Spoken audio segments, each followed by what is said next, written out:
내 아들아, 만일 내 마음이 지혜로우면 나 곧 내 마음이 즐겁겠고, 만일 내 입술이 정직을 말하면 내 속이 유쾌하리라.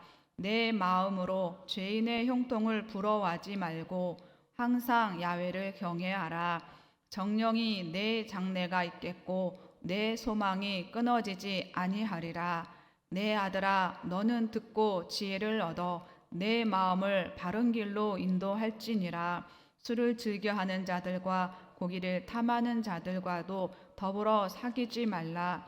술 취하고 음식을 탐하는 자는 가난하여질 것이요 잠자기를 즐겨하는 자는 헤어진 옷을 입을 것임이니라. 너를 낳은 아비에게 청종하고 내 늙은 어미를 경히 여기지 말지니라. 진리를 사되 팔지는 말며 지혜와 훈계와 명철도 그리 할지니라.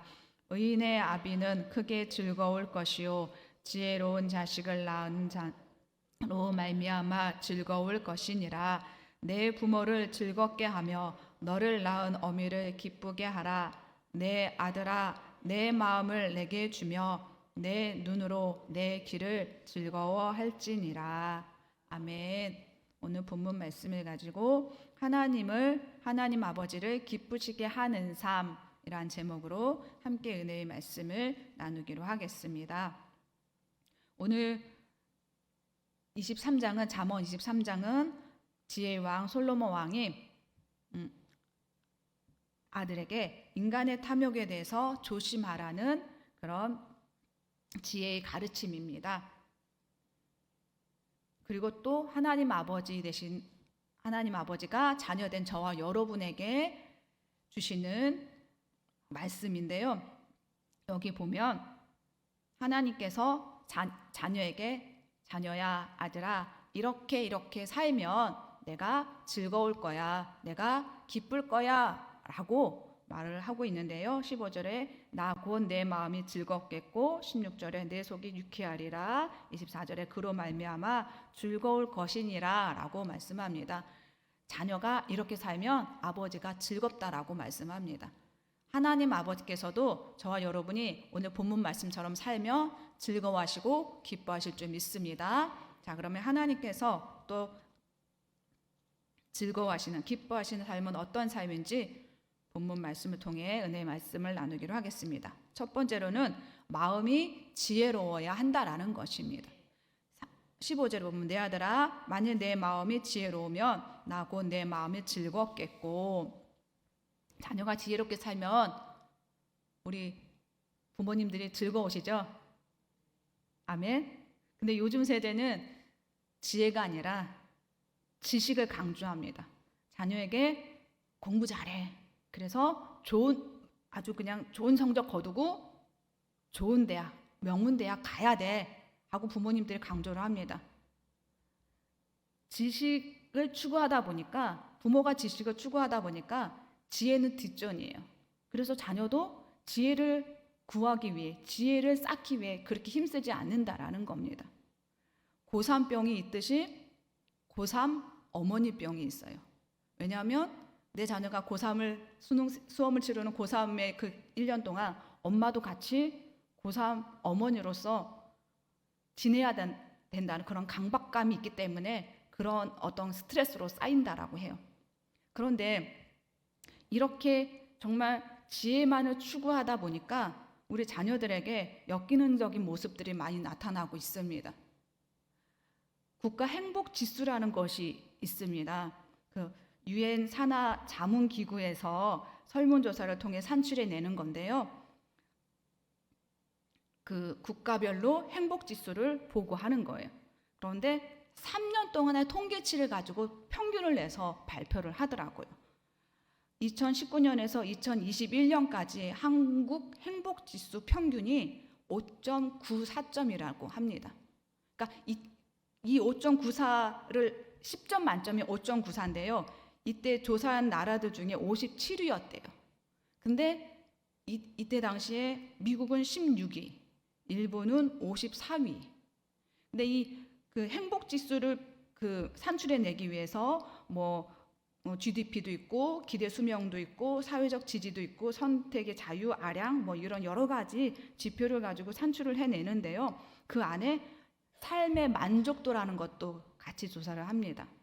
근데 이때 당시에 30대가 가장 만족도가 높고 50대 이상의 어르신들이 삶의 만족도가 가장 낮아요. 그런데 주목해야 될 부분은 뭐냐면 우리 아동, 청소년들의 삶의 만족도가 6.6점으로 OECD 국가에서 최하위 점수를 받았다고 합니다. 그러니까 지금도 마찬가지라는 거예요. 왜 아이들이 이렇게 삶의 만족도가 없을까요? 우리 그 나뭇잎만 굴러가도 까르르 웃는 우리 젊은 아이들이, 청소년 아이들이 웃음을 잃어가고 있고 삶의 만족도를 잃어가고 있다라는 거예요. 그리고 그것이 극단적인 생각과 극단적인 선택을 하는 아이들이 점점 많아지고 있다라는 거예요. 그러니까 지식만을 추구하다 보니까 그 지식으로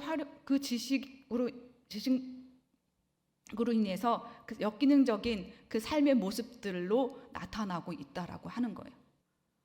아이들에게 고등학교 어떤 아이에게 선생님이 꿈을 적어오라고 했대요. 근데 아이가 꿈이 없다라고 얘기했다고 아빠한테 얘기하니까 아빠가 너 왜 꿈이 없어? 우리 어렸을 때 막 너 꿈이 뭐냐 하고서 다 써내고 가잖아요. 근데 왜 꿈이 없어? 그랬더니 아이가 짜증을 내면서 꿈이 없다고. 그래서 아빠가 꿈이 없구나. 그렇구나. 꿈이 생기면 아빠한테 얘기해줘. 그러고 말았대요.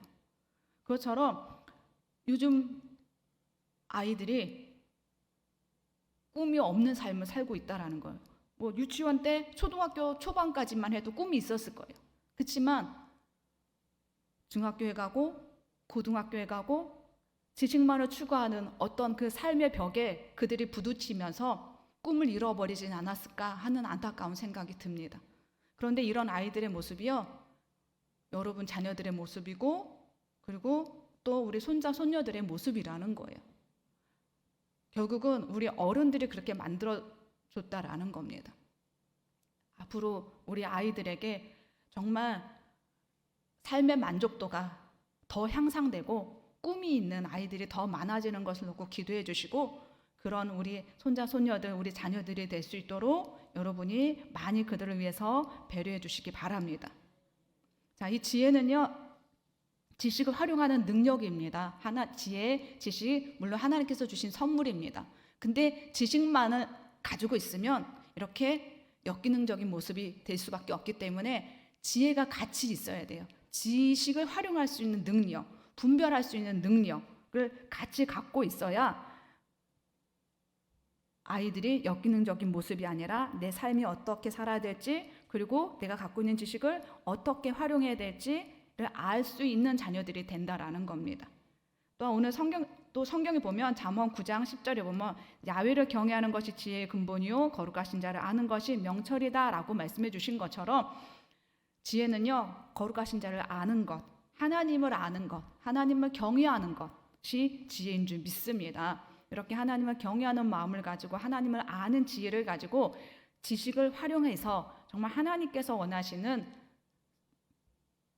성공적인 믿음의 자녀들이 될 수 있도록, 그리고 정말 자기 꿈을 이루어가는 우리 자녀들이 될 수 있도록 기도해 주시기 바랍니다.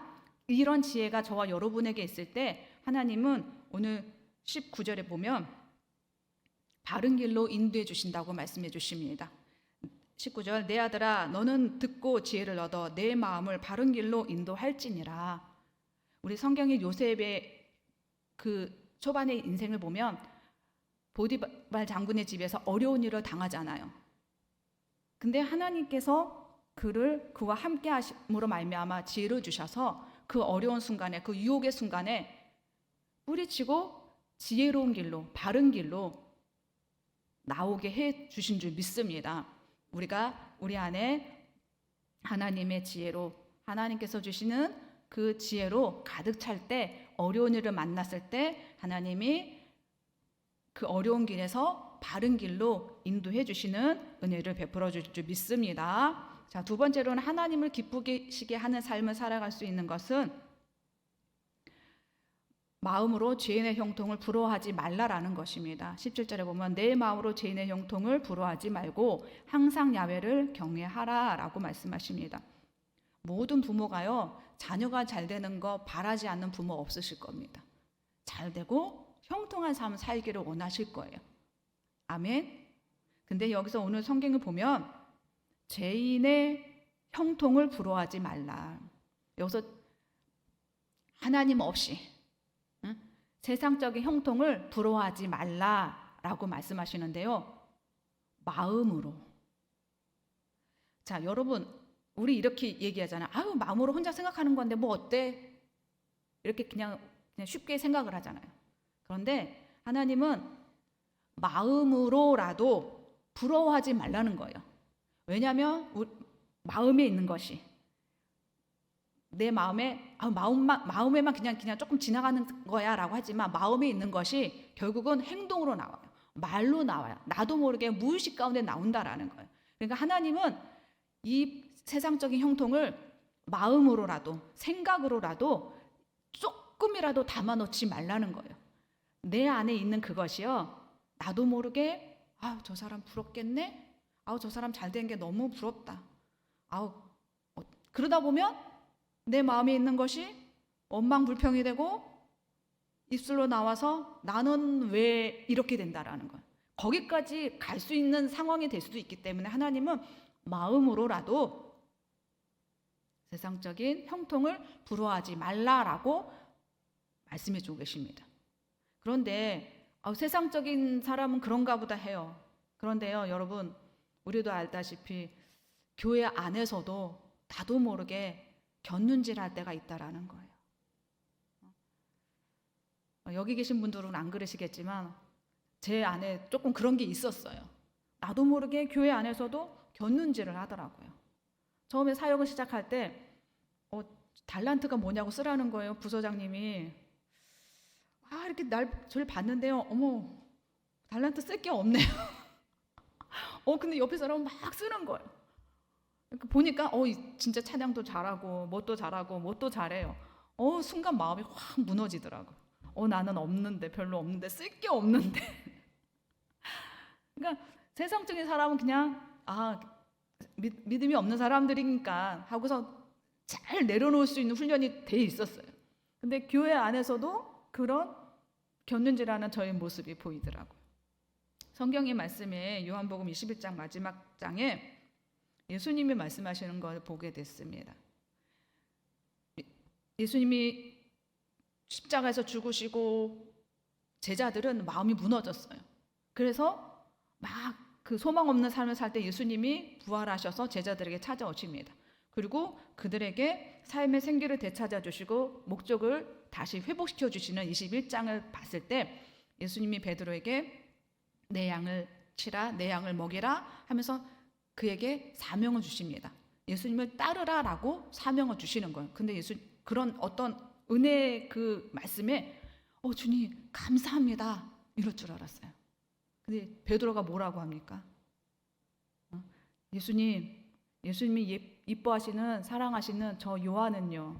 요한은 어떤 사명 주셨어요? 바로 그 질문이 들어오는 거예요. 그러니까 그 안에 곁눈질한 모습이 베드로의 모습이더라고요. 저의 모습이더라고요. 그러니까 하나님이 나에게 주신 사명이 있으면, 하나님께 나에게 허락하신 길이 있으면 그 길만 바라봐야 되는데, 나에게 예비하신 길만 바라봐야 되는데 자꾸 옆을 본다라는 거예요. 예수님 뭐라고 말씀하십니까? 내가 무슨 상관이 있느냐? 너는 나를 따르라라고 정확하게 말씀하십니다. 그러니까 옆에 요한이 어떤 은혜를 받고 어떤 사명을 가지고 가든 그거는 너와 상관없다라는 거예요. 너는 나만 봐라. 내 말만 들어라. 내가 너에게 허락한 그 길만을 걸어가라 라고 정확하게 말씀해 주십니다. 여러분에게도 분명히 하나님이 허락하신 길이 있으세요. 근데 나도 모르게 곁눈질하는 건 주님이 원하시는 모습이 아니라는 거예요. 나에게 허락하시는 길을 주님만 바라보고 주님 주신 말씀만 듣고 그 길을 걸어가라 라고 말씀해 주신 줄 믿습니다. 주님만 바라보고 갈 때 주님께서 여러분의 삶 가운데 형통한 삶을 허락해 줄 줄 믿습니다. 어떤 보여지는 세상 사람들의 그 모습, 형통의 모습 보면서 우리는 부러워 마음을 가질 때가 있는데, 세상적인 형통과 하나님의 형통은 달라. 요셉이 봤을 때 여러분 얼마나 고난을 많이 받았어요. 아니, 보디발 집에 가가지고 노예로 열심히 일하는데 하나님은 그와 함께 하시기 때문에 형통하다라고 말씀하세요. 근데 그 자리에 있는 요셉은요, 그 자리에 있는 요셉은 내가 형통한 사람이다라고 느끼고 있었을까요? 거기다가 엎친 데 덮친 격으로 안주인의 유혹으로 뿌리쳤더니 억울한 누명을 쓰고 오히려 감옥에 갔어요. 하나님은 분명히 거기다 형통하다고 하시지만 그 비밀을 알고 있는 우리는 그래 형통한 삶이야 라고 하지만, 직접 그 현장에서 당하고 있는 요셉은요, 하나님이 나와 함께 해 주시옵소서 간절하게 애통함으로 기도하고 도와주세요라고 기도하지만 내가 형통하다라고 얘기할 수 있는 그런 환경이었을까요? 나중에 가서 내가 이 자리에 있게 하기 위해서 하나님 이 길 걸어오게 하셨구나라고 요셉은 나중에 가서 느끼지 않았을까요? 그렇기 때문에 하나님의 형통과 지금 내가 겪고 있는 내가 느끼는 형통은 조금 시간적 차이가 있다라는 거예요. 하나님은 요셉을 그 만민의 그 가뭄에서 구원해 주시기 위해서 그 길을 걷게 하시는 과정으로 하나님은 형통하다라고 말씀하시지만, 겪고 있는 사람은 지금 내가 형통의 길을 걷고 있는 거야, 이 고난을 잘 이겨야 돼 라는 그런 담대함으로 고백되어지지 않을 때가 많다라는 거예요. 하나님의 비밀을 우리는 지금 몰라요. 내가 지금 형통한 삶을 살고 있는지 모르지만 하나님의 비밀이 언젠간 이루어질 때까지 내가 누구를 바라보고, 그렇죠, 요셉이 하나님만 바라보고 걸어갔던 것처럼, 인내하며 걸어갔던 것처럼 하나님의 비밀이 나의 삶 가운데 이루어질 때까지 나도 하나님만 바라보고 하나님만 의지하고 믿음으로 살아가야 할 줄 믿습니다. 아멘. 오직, 여기 보면 오직 야훼를 경외하라 라고 말씀해 주셨습니다. 세상의 형통을 부러워하지 말고 오직 야훼 하나님만 신뢰하고 경외하는 모습으로 가야 할 줄 믿습니다. 아멘. 제가 너무 마음이 딱 와닿는 것은 마지막 9절입니다. 26절에 내 아들아 내 마음을 내게 주며 내 눈으로 내 길을 즐거워할지니라. 여기서 내 마음을, 우리의 모든 마음을 하나님께 드려야 된다라는 거예요. 이걸 묵상하면서 마음을 어떻게 하나님께 드릴까 생각을 해봤더니 이 맨 앞 구절에 하나님의 지혜로, 그리고 우리의 마음을 하나님을 경외하는 마음으로 가득 채울 때 그것이 내 마음을 하나님께 드리는 게 아닐까라고 저는 생각을 했습니다. 그게 하나님으로 가득 채워갈 때 이것을 하나님께 우리의 마음을 드리는 거라고 저는 생각을 합니다. 여러분의 마음 가운데 하나님의 지혜로 가득 채우시고 오직 하나님을 경외하는 마음으로만, 신령한 은혜로만 채워주시고 하나님을 신뢰하는 마음으로 채워나아갈 때 그것이 하나님께 여러분의 마음을 드리는 삶인 줄 믿습니다. 또한 하나님께서 내 길을 즐거워하라. 여러분 각자에게, 다른 사람과 비교하지 않는 여러분 각자에게 허락하신 하나님의 길이 있다라는 거예요. 하나님의 그 사명의 길이 있다라는 거예요. 믿음의 길이 있다라는 거예요. 그런데 내가 이 길을 걸어가는 것을 하나님 기뻐하시니까 그래 순종하자 이게 아니라는 거예요. 이거를 뛰어넘으라는 거예요. 뛰어넘어서 기뻐하고 즐거워하면서 걸어가라는 거예요. 물론 각자에게 허락하신 그 길이 다 달라요. 은혜로운 길도 있을 수 있고 지금 막 고난에게 막 힘든 과정을 겪고 계신 분도 계실 거예요.